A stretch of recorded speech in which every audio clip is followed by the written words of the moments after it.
Ya, assalamualaikum warahmatullahi wabarakatuh. Jadi malam ini kita akan berdiskusi terkait tentang potensi-potensi pada pemilu 2024. Jadi ini pakar-pakar analisis kita terkait tentang siapa yang kemudian memiliki peluang pada pemilu 2004 ini, tentu juga dilihat dari kinerja, popularitas, elektabilitas. Nah, ini juga sangat mempengaruhi, dan yang terakhir isin tas itu sangat mempengaruhi juga. Nah,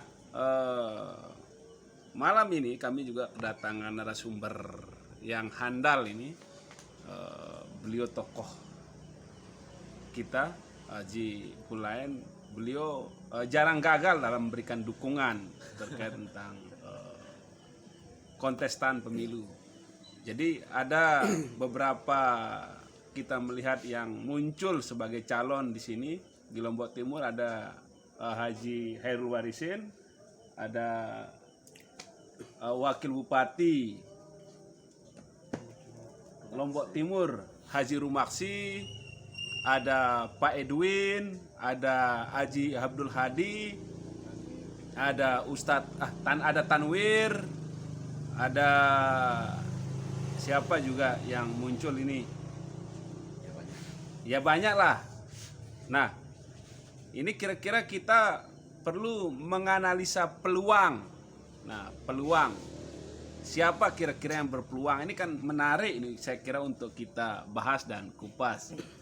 Nah, peluang ini kira-kira dasar apa yang bisa kita lihat orang-orang yang ingin tampil di kontestan 2024 ini. Coba kita narsum kita dulu, Katuan Haji Hulaen, seperti apa melihat kancah politik di 2024 ini?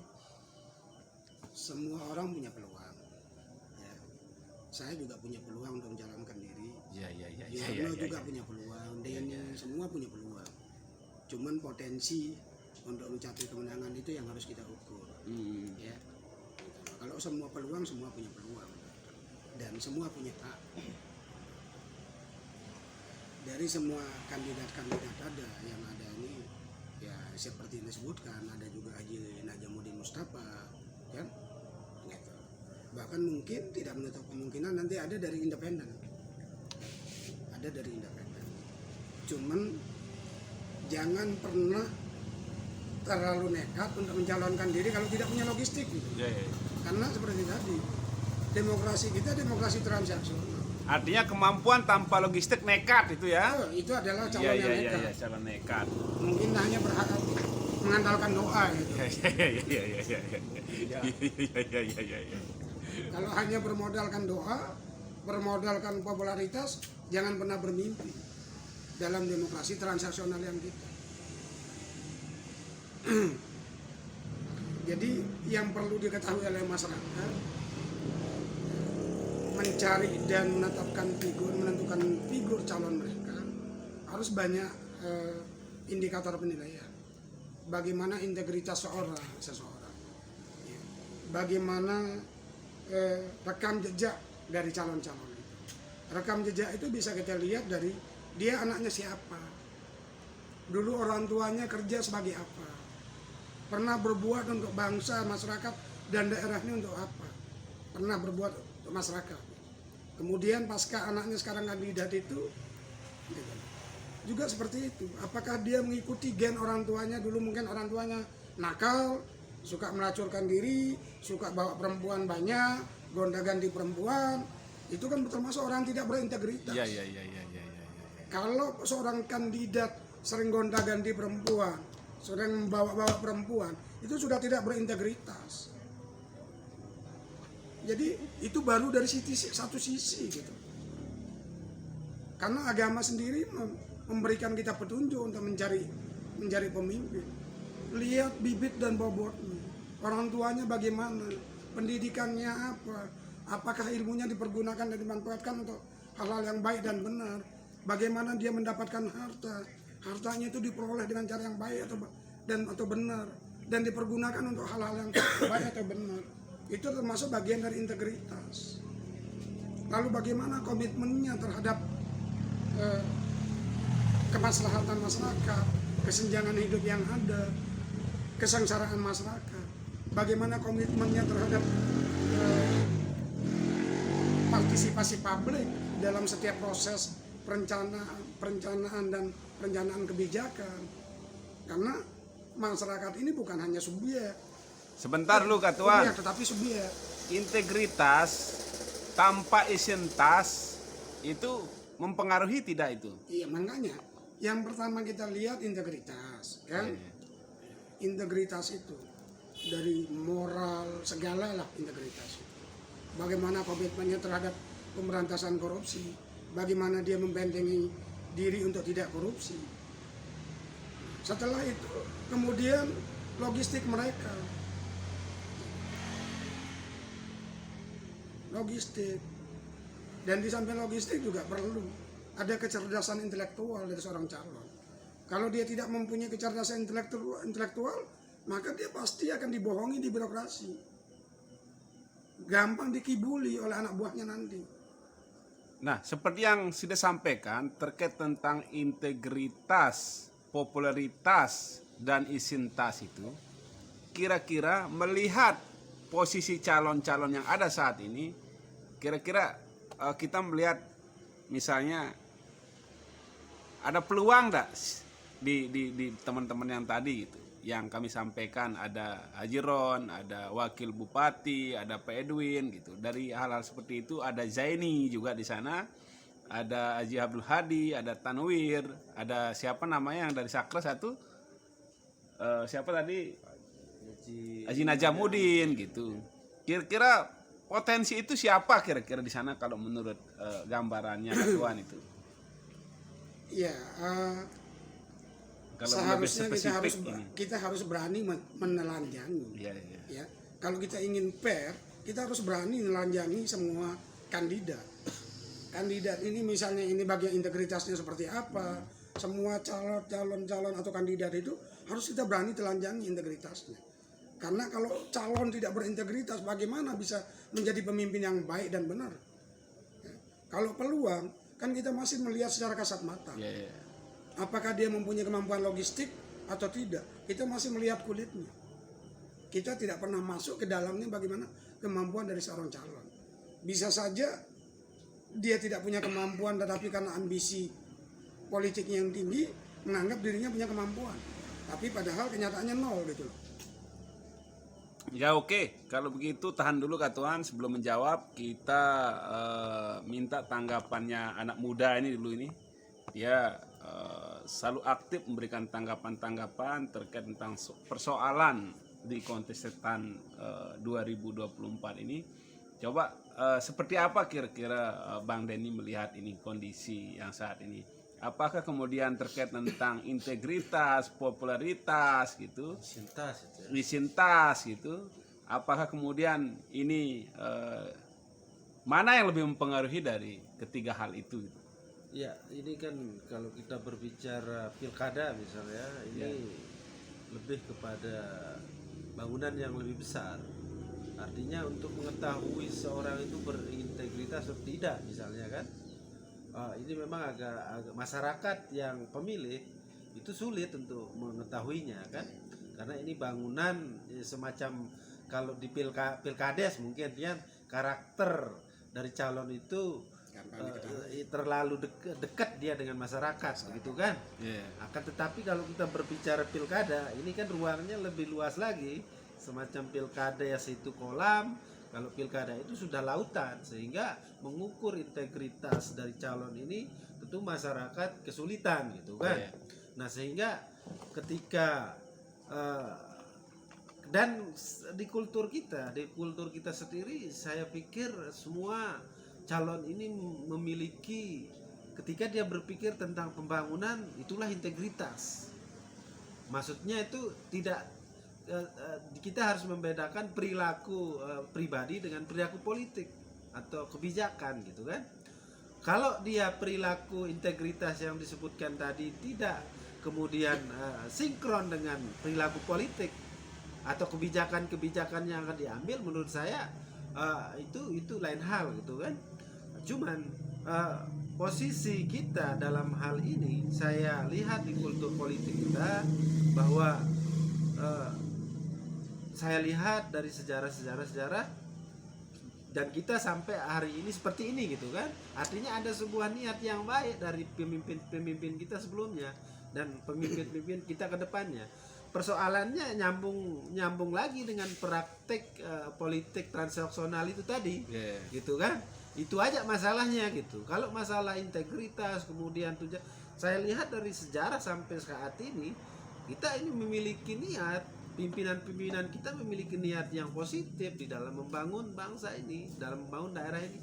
Hanya saja yang menjadi permasalahan pemikiran tentang kos politik ini yang memang menjadi batu sandungan untuk membuat cepat pembangunan daerah ini. Nah, kalau lebih spesifik Bang Den, misalnya kita berbicara potensial misalnya yang dekat, kemudian pada yang akan menduduki bisa sebagai bupati maupun wakil bupati, kira-kira dari calon pandangan siapa yang kira-kira lebih dekat menurut kita? Yang berpotensi ya, yang lebih dekat bisa memimpin Lombok Timur. Ini memang disinilah agak sulitnya kita melakukan analisa secara detail ya, karena proses demokrasi pilkada itu sendiri diwarnai dengan komersil atau transaksional tadi ya. Kalau terkait dengan calon yang kelihatan gitu ya, memiliki popularitas yang tinggi ya, ada beberapa saya lihat. Satu, Haji Rumaksi tentu kan, kedua Haji Iron, ketiga yang sebenarnya sih cuman ini yang terjadi gitu Pak Sekda termasuk menjadi pembicaraan. Kemudian yang keempat Pak Edwin, kemudian Siti Rohmi, kemudian Lutfi, kemudian Najamuddin, kemudian Haji Tanwir. Ini kan yang menjadi sebutan sosial gitu kan. Artinya potensial untuk memimpin Lombok Timur Ini itu potensial memimpin Lombok Timur. Tinggal sekarang bagaimana mereka, kalau memang politik transaksional itu terjadi, tentu kan mereka harus punya strategi. Ya, Kalau oke. kita berbicara Artinya pandangan ini saya lihat pandangan masih secara umum, saya lihat potensial yang dekat kira-kira bisa memimpin Lombok Timur. Nah, kita kedatangan narasumber lagi satu ini Bang Ade Suci Makbullah. Nah, ini perlu kita coba tanya beliau nih. Nah, siapa yang kemudian yang dekat menjadi calon potensial Lombok Timur ini? Nah ini perlu kita tanya beliau, apakah objektif atau subjektif itu nanti penilaian publik lah. Yang jelas beliau ini juga saya lihat beberapa penilaian analisisnya selalu objektif. Tapi terkait tentang objektif dan subjektivitas ini analisis publik. Nah, seperti apa kira-kira pandangannya Bang Uci yang dekat kira-kira bisa memimpin Lombok Timur ini di 2024 ini? Baik, bismillahirrahmanirrahim. Assalamualaikum warahmatullahi wabarakatuh. Terima kasih kepada owner Juwarno Saputra, ya, para pemirsa yang menonton channel Juwarno Saputra, ya ditonton biar tayangnya semakin banyak, jam tayangnya Dan jangan lupa subrek dan di subscribe. Ya, kalau saya melihat beberapa isu, beberapa pembicaraan warung kopi, baik di kalangan aktivis, terus kalangan grassroots di bawah, tokoh agama, tokoh muda dan sebagainya, itu memang walaupun masih tinggal ya 1 tahun lebih lah, karena setelah Presiden Jokowi kemarin waktu rapat di Istana Bogor sudah ketok palu bahwa pileg itu akan dilaksanakan bulan Februari dan pilkada serentak Agustus ya, itu akan dilaksanakan sekitar bulan November, ya sekitar bulan Oktober November lah itu akan dilaksanakan, sehingga ini sudah ancang-ancang para kandidat, para pemimpin terutama Lombok Timur maupun NTB ini tentu 1 tahun ini adalah waktu yang singkat. Nah, untuk kita berbicara Lombok Timur, tentu kalau saya selain di soal elektabilitas mereka, popularitas, saat ini kita harus melihat juga di faktor di proses kepemiluan ini. Artinya dulu itu pilkada baru pileg. Nah ini juga harus juga bisa menjadi faktor eksternal dari figuritas yang muncul ya. Kenapa saya bilang akan ada efeknya secara eksternal itu? Kalau dulu itu kita duluan pemilihan kepala daerah, baru kita pileg dan pilpres. Tapi besok ini adalah pileg duluan, baru kita pemilihan kepala daerah atau pilkada. Jadi tentu saya melihat itu adalah ke depan itu adalah soal aliansi partainya atau koalisi partainya. Itu juga menjadi penentu nanti itu, walaupun karena pasti caleg-caleg yang terpilih di pileg tahun 2024 di bulan Februari itu, mereka juga akan bekerja juga untuk pilkada. Itu yang saya lihat. Cuman sekarang yang saya lihat itu baru muncul, dan saya bisik-bisik sedikit tentang hasil lembaga survei juga, itu memang ada sekitar 4 kandidat atau 4 calon yang memiliki peluang. Terserah itu apakah itu mereka akan maju atau tidak, cuman itu menjadi pembicaraan di warung kopi. Ya, siapa kira-kira ini disebutkan Yang biasa di pertama warung itu kopi adalah Wakil Bupati Lombok Timur, Haji Rumaksi ya. Haji Rumaksi Ya. ya. Karena beliau kan sudah fix paketnya dengan Ustadz Jamal. Jamal. Nah, Ustadz Jamal yaitu dengan pasangan maksimal. Ini kan kansnya sudah besar. Tinggal merawat apa yang sudah ada sebenarnya. Yang kedua adalah itu jelas ini adalah incumbent. Ya. Pada posisi ini incumbent dulu ya, pernah menjabat yaitu Erul Warisi. Ya, kita lihat beliau katanya dekat dengan kelompok-kelompok petani lah itu kan. Nah, ini juga menjadi pertimbangan, dan beliau juga sekarang menjadi anggota DPRD provinsi. Nah, cuman untuk pasangannya itu tentu juga menjadi menjadi magnet atau menjadi kita menjadi penilaian peluangnya siapa pasangannya nanti. Nah, ini yang kita belum tahu. Ya. Kalau sedangkan paket maksimal kan sudah jelas basis sasarannya yang harus dikelola dan digarap. Yang terus yang saya dengar itu juga yang memiliki ini konteks konteks lembaga survei yang saya dengar itu termasuk itu dari PKS yaitu Haji Hadi, itu dari birokrat itu yang saya dengar itu Pak Sekda, tapi mungkin beliau belum berminat, saya dengar itu belum berminat untuk maju di pilkada. Dan yang terakhir itu yang saya lihat itu adalah Pak Haji Edwin. Nah, itu yang saya dengar itu agak lebih kencang lah dalam proses di arus bawah dibicarakan. Itu aja sih. Oke, tahan dulu Mang Uci sebelum lebih jauh. Jadi kita mau dengar lagi sekali nih pendapatnya Katuan Hulaen, karena hasil survei menunjukkan bahwa seperti apa yang disampaikan Suci itu, bahwa yang paling dekat berpotensi duduk memimpin Lombok Timur itu adalah wakil bupati. Gimana coba pandangannya itu? Kalau kita lebih Ya, spesifik. sebelum saya jawab ke sana, saya ingin kembali menegaskan masalah integritas. Ya.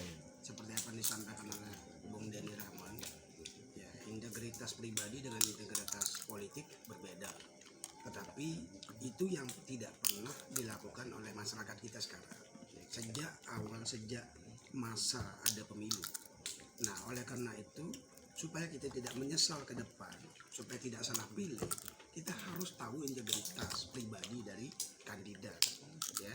Karena kalau seorang kandidat itu tidak mempunyai keturunan baik dari orang-orang baik dan tidak tidak bermental orang baik, pasti kita yang akan dirugikan nanti karena mereka berangkat dari memang orang yang jahat. Pasti nanti kebijakan-kebijakannya juga akan terselip kejahatan-kejahatan untuk kepentingan pribadi dan kelompoknya.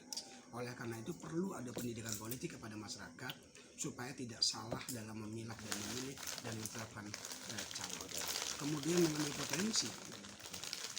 potensi memang kalau kita baca Rumaksi, pasangan Rumaksi dengan Ustadz Jamal, Ustadz Jamal ini kan sudah jelas warnanya, dia berada dalam satu organ besar, dalam satu organisasi besar yang jelas mempunyai pendukung fanatik, dan dia sudah punya basis suara yang jelas. Ya, basis suara ini secara perhitungan NW Pancor itu sekitar 38,2%